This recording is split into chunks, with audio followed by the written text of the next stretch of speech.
નમસ્કાર ધોરણ 9ના વહાલા વિદ્યાર્થી મિત્રો, આજે આપણે આ વિડીયો લેક્ચરની અંદર તમારું ગુજરાત સરકાર દ્વારા જે સ્વાધ્યાય પોથી આપવામાં આવેલી છે તેમની અંદર ભાગ નંબર જે છઠ્ઠો છે, આ છઠ્ઠા ભાગમાં ગુજરાતીનો 26મો પાઠ છે ભગવદ્ ગીતા અને હું, એમનું સંપૂર્ણ સોલ્યુશન આ વિડીયો લેક્ચરમાં જોવાના છીએ। તો ચાલો મિત્રો શરૂઆત કરીએ આપણે આપણા સોલ્યુશનની। તે પહેલાં નાનકડી વાત કરી દઈએ, નીચે ડિસ્ક્રિપ્શન બોક્સની અંદર એક પ્લેલિસ્ટની લિંક આપેલી છે, ત્યાંથી તમને ભાગ નંબર છઠ્ઠાના તમામ વિષયના સોલ્યુશનની લિંક મળી જશે। તો જોઈએ નીચેના જોડકા યોગ્ય રીતે જોડવાના છે, જેમાં પહેલું શ્રીમદ ભગવદ્ ગીતાનો જન્મ, તો એમની અંદર આવશે માગસર સુદ 11 એટલે કે બ।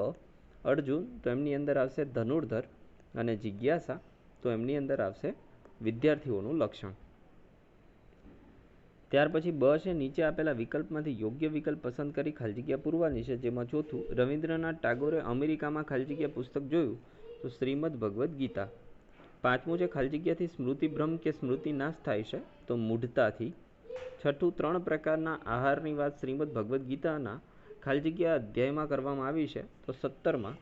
અને સાતમું છે, શ્રીમદ ભગવદ્ ગીતાના કથન મુજબ ખાલી જગ્યા આહાર નુકસાન કરે છે, તો બિનસંતુલિત।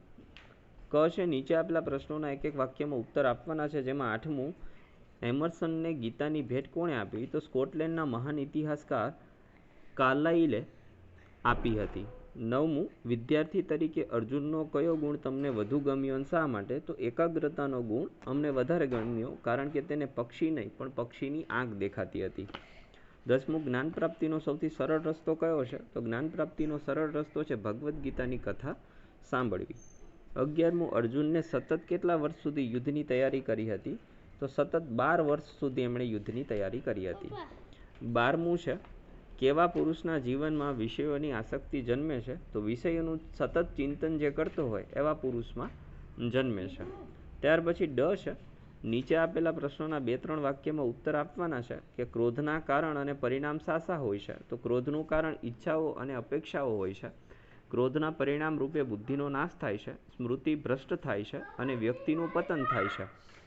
14મું છે, પાઠમાં આપેલા શ્લોકમાંથી તમે કયો શ્લોક ગમ્યો અને શા માટે, તો મને પાઠમાંથી પાના નંબર 172 પર આપેલો ભગવદ્ ગીતાજીનો બીજા અધ્યાયનો 62મો શ્લોક ગમ્યો, કેમ કે તેમાં વિદ્યાર્થી જીવન માટે જરૂરી એવી એકાગ્રતા, જિજ્ઞાસા અને વિષય ચિંતનની વાત કરવામાં આવી છે, અને એક વિદ્યાર્થી સારી જ્ઞાન પ્રાપ્તિ કઈ રીતે કરી શકે તેની વાત કરવામાં આવી છે।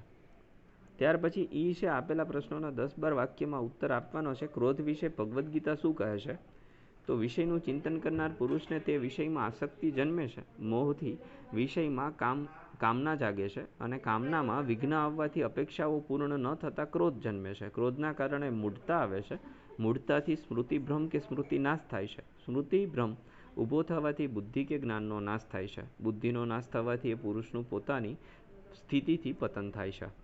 16મું છે, પાઠ્યપુસ્તકના પાના નંબર ઉપર 174 ઉપર થોડી પરિસ્થિતિ અને માર્ગદર્શન આપેલા છે, એમને તમારે એકબીજા સામે જોડવાના છે। તો પહેલા સામે ડી જોડાશે, બીજા સામે એ જોડાશે, ત્રીજા સામે ઈ, ચોથા સામે સી જોડાશે, પાંચમા સામે એફ અને છઠ્ઠા સામે બી, પરંતુ પહેલાં તમારે આ બધું લખવાનું રહેશે।